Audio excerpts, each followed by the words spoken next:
अब जरा गौर से सुनना जो बात मैं बताने जा रहा हूं। साद इब्न मुआज का इंतकाल हो गया, जनाजे को कब्र में उतारा जा रहा है। अल्लाह के प्यारे नबी वहीं कब्र पर खड़े।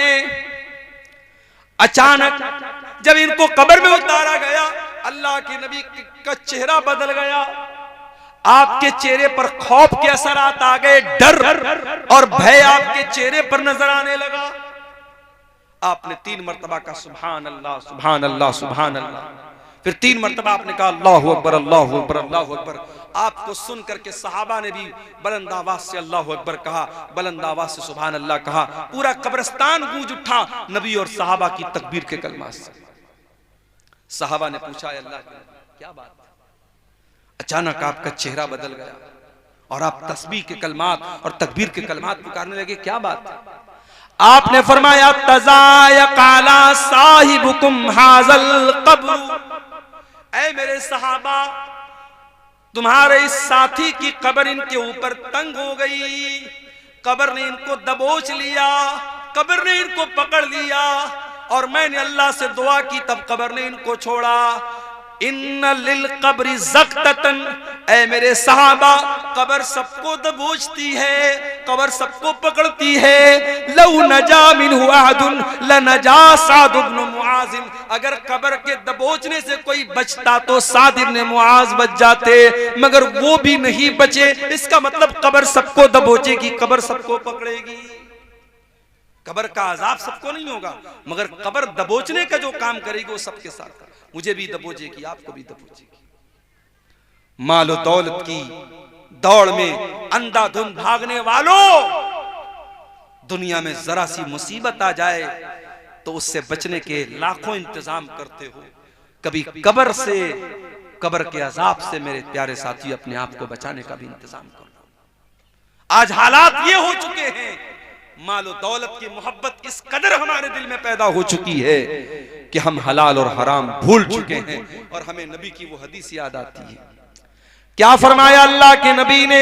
याती अलन्नासी ज़मानुन ला युबालिल मरउ मिन ऐन अखज़ल माल।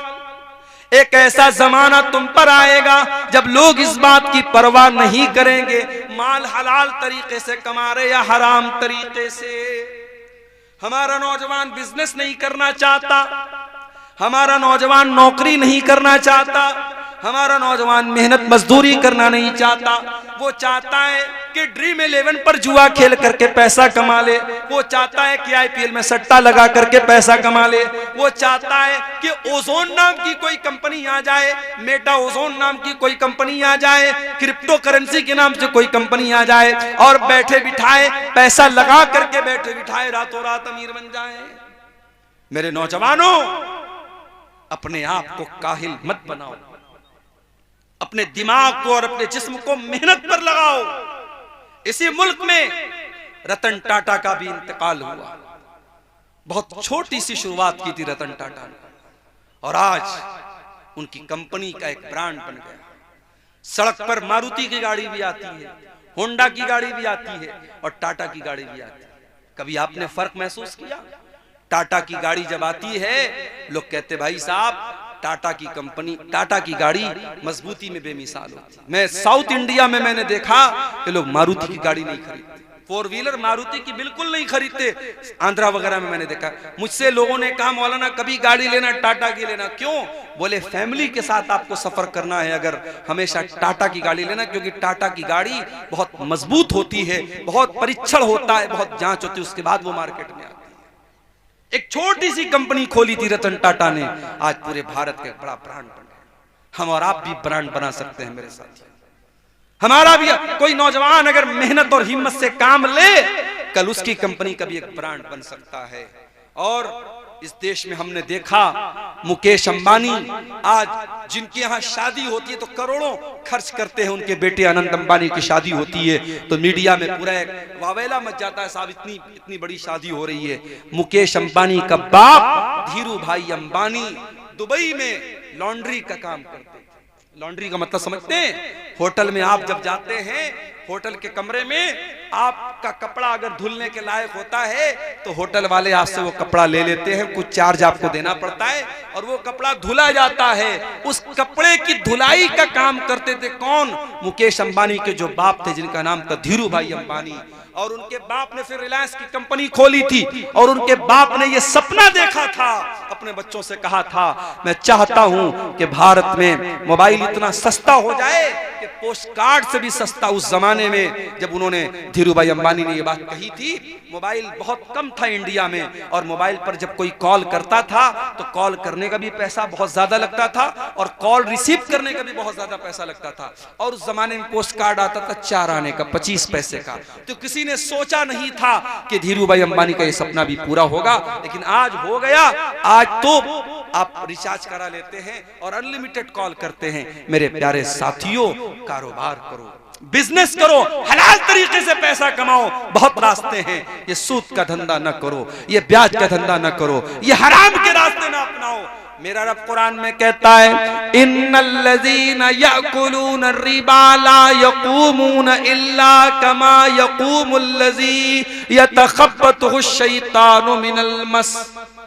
जो लोग सूद और ब्याज खाते हैं वो कयामत के दिन इस तरीके से उठेंगे जैसे शैतान किसी को छू करके पागल कर दे। शैतान किसी को छू करके पागल कर दे, उस तरीके का हाल किसका हो जाएगा? ब्याज खोर का हो जाएगा। अब सुन लो, मौलाना इसहाक साहब ने कहा था मौलाना आप सूद पर थोड़ा खुल करके बोलिएगा। अब कितना खुल करके बोला जाए? सूद पर कितना खुल करके बोला जाए? ये सूद क्या है जरा इसको समझ लीजिए। मान लीजिए मैंने आपको 100 रुपया दिया, बहुत सिंपल तरीके से समझा रहा हूं ब्याज का मतलब आपको। मैंने आपको 100 रुपया दिया और 100 रुपया मैंने आपको उधार दिया, कर्ज के तौर पे दिया, और मैंने ये कंडीशन लगा दी कि आप मुझे वापस 110 रुपया देंगे। किसी को उधार देने के बाद उस उधार पर प्रॉफिट अगर कोई लेता है तो वही सूद और ब्याज। अगर मैंने आपको जमीन अपनी दे दी, जमीन मैंने आपको कर्ज के तौर पर दी और उसके बाद जब वापस मैंने आपसे जमीन ली तो कुछ पैसा भी मैंने ले लिया या कुछ खेती बाड़ी में भी मैंने ले ली। अगर अपने सामान चाहे अपने कर्ज के तौर पे दिया हो या पैसा दिया हो, उस कर्ज के ऊपर कोई प्रॉफिट अगर आप ले रहे हैं तो वही सूद और ब्याज है। बिल्कुल क्लियर समझो। जैसे मुंबई वगैरह में एक शक्ल है, लोग मकान को क्या करते हैं? हैवी डिपॉजिट पर देते हैं। फजीलतुल शेख हजरत मौलाना मनीरुद्दीन साहब बंगाल डेरफुटिया साहब अपने क़यामगाह से निकल चुके हैं। कुछ ही देर में डाइस पे तशरीफ फरमा होंगे। मेरी माओ और बहनों से गुजारिश है कि वो अभी घर ना जाएं। जिसके इंतजार में आप बैठी हुई थी वो बस चंद लम्हे में स्टेज में तशरीफ फरमा होंगे। मुंबई वगैरह में ये शक्ल राइज है कि लोग क्या करते हैं कि जमीन जो है हैवी डिपॉजिट पर देते हैं। मान लीजिए मेरे पास जमीन है, घर है, और आप मेरे पास आए मौलाना साहब मैं आपका घर लेना चाहता हूं, रहना चाहता हूं। मैंने कहा ठीक है भाई तुम्हें 1 लाख रुपया दे दो। अब 1 लाख रुपया आपसे मैंने ले लिया और घर आपको मैंने दे दिया, आप रह रहे हैं मेरे घर में। जितने दिन तक आपकी मर्जी आप मेरे घर में रह रहे हैं, और जब आप वापस जाने लगेंगे तो मैं वो हैवी डिपॉजिट जो आपने मुझे दिया था 1 लाख रुपया मैं आपको रिटर्न कर दूंगा। ये बिल्कुल हराम है, ये सूद की एक शक्ल है। बिल्कुल क्लियर इसको समझ लीजिए। चाहे खेती बाड़ी में आप ये काम करें, सामान में आप ये काम करें, जमीन में ये काम करें, अगर ये शक्ल है जिसमें कर्ज के ऊपर आप मुनाफा कमा रहे हैं तो ये ब्याज है। और ये कितना बड़ा गुनाह है। अल्लाह कुरान में कहता है फ़इल्लम तफ़अलू फ़अज़नू बिहर्बिम मिनल्लाहि व रसूलिही। अगर तुमने सूद ब्याज का लेन देन बंद नहीं किया तो अल्लाह और उसके रसूल से जंग करने के लिए तैयार हो जाओ। सूद और ब्याज का लेन देन अगर कोई बंद नहीं करता है तो समझ लो अल्लाह और उसके रसूल से जंग करता है। और हाकिम की सही रिवायत में अल्लाह के नबी ने फरमाया इन्ना लिर्रिबा सबउन व सित्तून बाबन। सूद के 70 से ज्यादा दरवाजे हैं। आई सरुहा अय्यन की हर रजुल उम्महु, जिसमें सबसे हल्का दर्जा यह है कि इंसान अपनी सगी माँ से शादी कर ले, अपनी सगी माँ से निकाह कर ले, अपनी सगी माँ से ज़िना कर ले। अपनी सगी माँ से ज़िना करना ये सबसे हल्का दर्जा है सूद और ब्याज का। मेरे प्यारे साथियों, आज धड़ल्ले से मुसलमान सूद खा रहा है। इस सूद की लानत से मेरे प्यारे साथियों अपने घर को बचा लो। और याद रखो अल्लाह कुरान में क्या कहता है, यमहकुल्लाहु रिबा व युर्बिस सदकात। अल्लाह सूद को मिटाता है, अल्लाह सदका खैरात में इजाफा करता है। आपने सूद के जरिए ऐसा लगता है कि आप पैसा कमा रहे हैं, माफ कीजिए आप पैसा कमा नहीं रहे बल्कि आप पैसा डुबा रहे हैं। आप अपने पैसे की बरकत को मिटा रहे हैं, आप अपने घर का सुकून मिटा रहे हैं, आप अपनी दुआओं का असर मिटा रहे हैं। जिस घर में हराम कमाई आएगी उस घर की दुआ भी कबूल नहीं होगी। हजरत साद नबी वक्कास रज़ी अल्लाह तआला अन्हु मुस्तजाबुद्दावात थे, जब भी दुआ करते थे उनकी दुआ कबूल होती थी।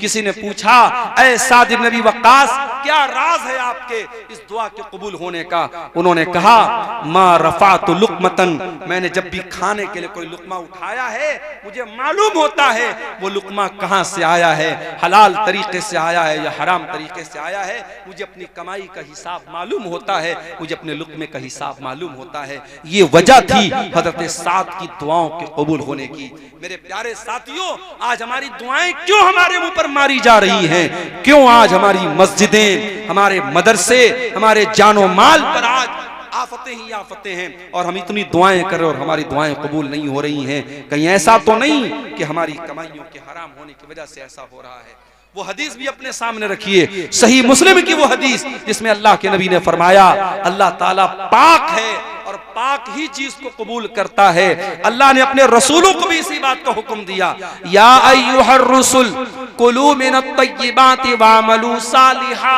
ऐ मेरे रसूलों पाक और हलाल चीजें खाया करो। और अल्लाह ने ईमान वालों को भी यही हुक्म दिया, या अय्युहल्लज़ीना आमनू कुलू मिन तय्यिबाति मा रज़क़नाकुम कुलू मिन तय्यिबात कुलू मिम्मा फिल अर्ज़ि हलालन तय्यिबा, ऐ ईमान वालों जो जमीन में हलाल चीजें हैं वो तुम खाओ। ईमान वालों को भी हलाल खाने का हुक्म दिया और रसूलों को भी हलाल खाने का हुक्म दिया। उसके बाद अल्लाह के प्यारे नबी फरमाते हैं, एक इंसान बड़ा लंबा सफर करके आता है, उसके बाल परा गंदा हो जाते हैं, उसके कपड़े मैले कुचैले हो जाते हैं और वो हाथ उठा उठा के दुआ करता है, या रब्बी, ऐ मेरे रब, ऐ मेरे रब कह के दुआ करता है। वो मत अमू हराम, लेकिन उसका खाना हराम कमाई का, उसका पानी हराम कमाई का, उसका लिबास हराम कमाई का। फअन्ना युस्तजाबु लिज़ालिक, ऐसे इंसान की दुआ कहां से? हमारे यहां हराम कमाई का एक तरीका और भी है, रिश्वत के जरिए पैसा कमाना। बहुत सारे लोग क्या करते हैं, दूसरे की जमीन हड़प ली, दूसरे का खेत हड़प लिया, अदालत तक मामला गया, उन्होंने वकीलों को रिश्वत दे करके, पुलिस वालों को रिश्वत दे करके अपने हक में, अपने फेवर में फैसला करा दिया। कान खोल करके सुन लो, रिश्वत के जरिए किसी का हक खाने वाला वो भी हराम खोर है। अल्लाह कुरान में कहता, वला ताकुलू अमवालकुम बैनकुम बिल बातिल, ऐ लोगो, ऐ ईमान वालो, एक दूसरे का माल नाजायज तरीके से न खाया करो। व तुदलू बिहा इलल हुक्काम, और अपने मामले को हाकिम के पास न लेके जाया करो। लिताकुलू फरीक़म मिन अमवालिन नास बिल इस्मि व अंतुम तालमून, जानबूझ करके दूसरों का माल नाजायज तरीके से खाने के लिए हाकिम के पास, अदालत के पास, जज के पास, वकील के पास अपने मामले को न लेके जाया करो। अल्लाह के नबी के पास भी लोग मसला लेकर के आते थे, आपने फरमाया, इन्नमा अना बशर, मैं इंसान हूं।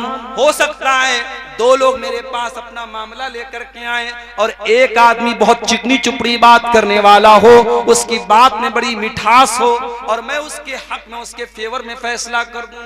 दो लोग मेरे पास कोई चीज लेकर के आए हैं, दो लोग मेरे पास कोई चीज लेकर के आए हैं और एक इंसान की बात में बड़ी चिकनी चुपड़ी बात है, बड़ा लहन है और बहुत अच्छे तरीके से वो बात करता है। हो सकता है मैं उसके हक में फैसला कर दूं। अगर मैं ऐसा करता हूं, क्या ऐलान करना है कुछ बच्ची का? ये स्टेज पर कोई बच्ची देखिए सामने है, रो रही है और पीले रंग का फ्रॉक पहने हुए, जिन भाई की बच्ची हो उसकी जो भी माँ है या बाप इस जलसे में आए हो ले जाएं, बच्ची बहुत परेशान है, 2 घंटे से रो रही है। स्टेज पर मौजूद है, माँ और बाप जो भी होंगे यहाँ आके ले जाएं उसको। तो अल्लाह के नबी क्या फरमा रहे मेरे प्यारे साथी कि चिकनी चुपड़ी बात करने वाले की बात सुन करके अगर मैंने उसके फेवर में फैसला कर दिया और वो उसकी जमीन नहीं थी, उसका माल नहीं था, गलत फैसला मैंने अगर कर दिया, मैं इंसान हूं, मुझसे गलती हो सकती है, अगर मैंने ऐसा फैसला कर दिया है तो वो ये न समझे कि मैं उसको जमीन दे रहा हूं। इन्नमा अक़तउ लहू क़ितातम मिनन नार, मैं उसको जमीन का टुकड़ा नहीं दे रहा हूं, मैं उसको जहन्नम की आग का टुकड़ा दे रहा हूं। ओ लोगो, दूसरे की जमीन, दूसरे का खेत, दूसरे का माल नाजायज तरीके से अगर हड़प रहे हो, दुनिया में उस हक को दे दो, दुनिया में उसका हक दे दो, वरना जहन्नम का टुकड़ा लेना पड़ेगा क़यामत के दिन। अल्लाह के नबी कह रहे हैं उसको जहन्नम का टुकड़ा देना। इतना खतरनाक मामला है मेरे प्यारे साथी। इसलिए हराम कमाई की जितनी शक्लें हैं, ये जुआ की भी बहुत सारी शक्लें चल रही हैं। और अभी तो मुझे बाज लोगों ने बताया कि कब्रिस्तान तक में लोग बैठ करके जुआ खेलते हैं। कब्रिस्तान जो इबरत की जगह है, मुर्दों के दफनाने की जगह है, वहां पर भी बैठ करके लोग जुआ खेलते हैं। दिल इतना कठोर हो चुका है, जुआ खेलने के नए नए तरीके अपनाए जा रहे हैं, शराब पीने के नए नए तरीके अपनाए जा रहे हैं, नशा करने के नए नए तरीके अपनाए जा रहे हैं। याद रखो मेरे प्यारे साथी, नीतीश कुमार जी शराब पर पाबंदी लगाएं या न लगाएं, बिहार की गवर्नमेंट शराब पर पाबंदी लगाए या न लगाए, आपके इलाके की पुलिस शराब पर बैन लगाए या न लगाए, मोहम्मद रसूलुल्लाह 1400 साल पहले शराब पर बैन लगा चुके हैं। मेरा रब कुरान में लगा चुका है और अल्लाह कुरान में आयत नाजिल कर चुका है, या अय्युहल्लज़ीना आमनू इन्नमल खम्रु वल मैसिरु वल अंसाबु वल अज़लामु रिज्सुम मिन अमलिश शैतान। ऐ ईमान वालो, शराब और जुआ गंदी चीज है, शैतान का काम है, इनसे बचो तभी तुम कामयाब हो सकते हो।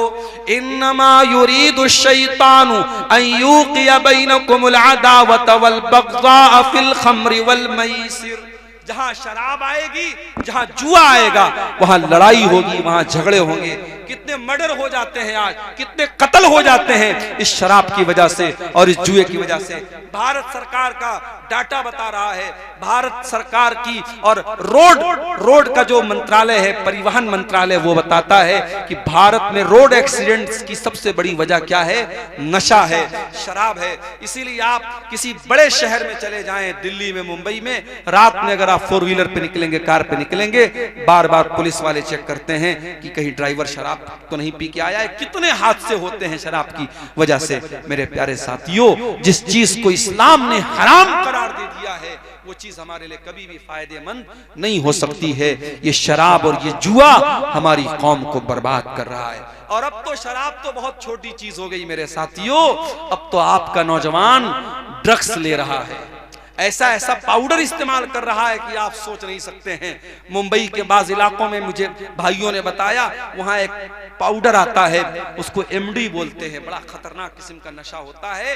और जो नौजवान एक बार उस नशे का आदी हो जाता है, फिर वो नशा छोड़ना उसके लिए बहुत मुश्किल होता है। और इतना खतरनाक वो नशा है कि पूरी बॉडी को, पूरी अंतड़ियों को गला के खत्म कर देता है। हमारे नौजवान गुटखा खाते हैं।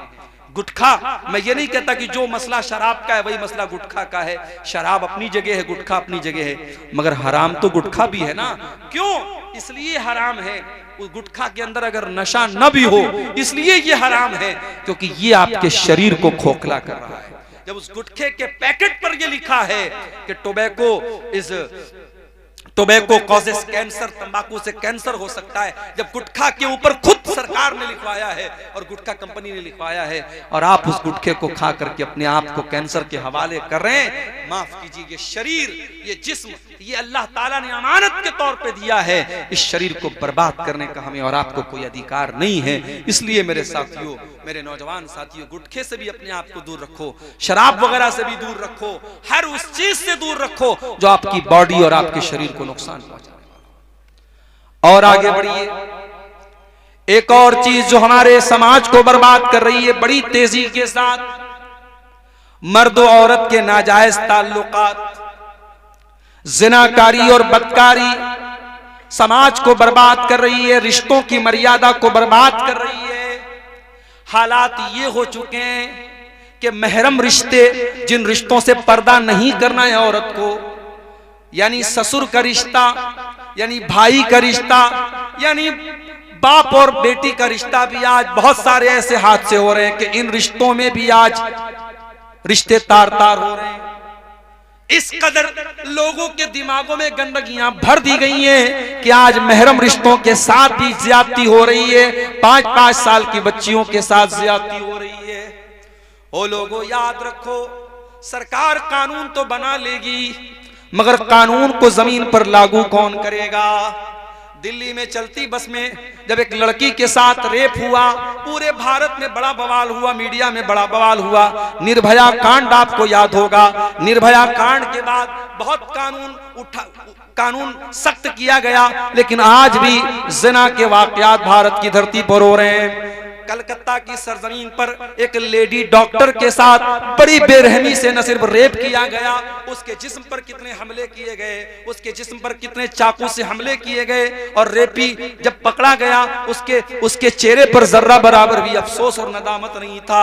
ओ लोगों, याद रखो, तुम कानून तो बना लोगे, तुम पुलिस का सिस्टम तो मजबूत कर लोगे, मगर दिल में अल्लाह का डर जब तक पैदा नहीं होगा ये क्राइम नहीं रुकेगा, ये अपराध नहीं रुकेगा। जब तक ये एहसास पैदा नहीं होगा मालिक यौमिद्दीन, हमें उस अल्लाह को जवाब देना है जो हिसाब के दिन का मालिक है, जो बदले के दिन का मालिक है, और कयामत के दिन अपने हर करतूत का बदला हम सबको देना पड़ेगा। जब तक हमारे दिल में ये एहसास पैदा नहीं होगा तब तक ये अपराध रुकने वाले नहीं है, क्राइम रुकने वाले नहीं है। नबी की अदालत में एक आदमी आता है, नाम है माइस बिन मालिक असलमी, और वो आकर के कहता है अल्लाह के नबी मैंने जिना किया है, मैं शादीशुदा इंसान हूँ, मैंने जिना किया है, अय अल्लाह के नबी मुझे पता है जिनाकार की सजा सजाए मौत है, अय अल्लाह के नबी मुझे पत्थरों से मार मार के खत्म कर दीजिए, मुझे सजा दे दीजिए, मुझे पाक कर दीजिए। नबी ने टाल दिया। नबी ने कहा जाओ, पता नहीं तुम क्या बात कर रहे हो। नबी ने टालने की कोशिश की, वो फिर बार बार आकर के कहने लगे अरे अल्लाह के नबी मुझे टालने की कोशिश न कीजिए, मुझे सजा दीजिए। आपने सहाबा से कहा जरा इनके मुंह के पास जाके जरा सूंघ के देखो कहीं शराब तो पी के नहीं आए हैं, कहीं नशे की हालत में तो नहीं है। सहाबा ने सूंघ के देखा, कहा अल्लाह के नबी नशे की हालत में नहीं है। आपने अड़ोस पड़ोस से पता लगवाया, दिमाग तो खराब नहीं हो गया है, दिमाग तो सही तरीके से काम कर रहा है। सहाबा ने रिपोर्ट दी, हाँ अल्लाह के नबी दिमाग बिल्कुल सही काम कर रहा है। जब हर तरीके से इत्मीनान हो गया, अल्लाह के नबी ने देखा अभी ये खुद आकर के इकरार कर रहे हैं मैंने जिना किया है, और जो है कोई दिमाग भी नहीं खराब है, कोई नशा भी नहीं किया है। आपने जमीन में गड्ढा खोदने का हुक्म दिया, आधा धड़ उनका जमीन में डाला गया और पत्थरों से मार मार के उनको खत्म किया गया। जब पत्थरों से मारा जाने लगा, सहाबी को जब मारा जाने लगा, सजाए मौत जब दी जाने लगी, तो गालिबन हजरत उमर फारूक रजी अल्लाह ताला अन्हु उन्होंने एतराज किया था। जब उनके इंतकाल के बाद अल्लाह के नबी ने उनकी जनाजे की नमाज पढ़ाने का इरादा किया आपने, तो हजरत उमर ने कहा कि एक जानी इंसान की आप जनाजे की नमाज पढ़ाएंगे? तो अल्लाह के नबी ने फरमाया कि ए उमर इब्ने खत्ताब, इन्होंने इतनी सच्ची तौबा की है, अगर मदीना के 70 गुनहगारों में इस तौबा को तकसीम कर दिया जाए तो 70 गुनहगारों के लिए तौबा काफी हो जाएगी। मेरे भाइयों, ये तौबा का एहसास तब दिल में पैदा होता है जब इंसान के दिल में अल्लाह का डर पैदा होता है। ये जिना नहीं रुकने वाला है, ये अपराध नहीं रुकने वाले हैं। इसीलिए मैं कहता हूं तकरीरों के जरिए काम नहीं बनेगा। अपने बच्चों को बचपन से अल्लाह का खौफ उनके दिल में पैदा करो, अपने बच्चों को ऐसी तरबियत दो, आपकी बेटी जब घर से निकले तो सिर्फ ये सोच करके पर्दा ना करे कि मेरे माँ ने कहा है, मेरे बाप ने कहा है, वो ये सोच करके पर्दा करे कि मेरे रब ने कहा है, मेरे कुरान ने कहा है, मेरे नबी ने कहा है। और जब ये सोच करके वो पर्दा करके निकलेगी तो मुस्कान नाम की वो लड़की कर्नाटक की सरजमीन पर, जिसके नकाब पहन करके निकलने पर उसके सामने बदतमीजी की गई और उसने अल्लाह अकबर की आवाज बुलंद की थी, वो हमारी बेटी और बहनें मेरे प्यारे साथियों तब पैदा होगी जब आप उनकी सही तरबियत करेंगे, अल्लाह का खौफ उनके दिल में पैदा करें।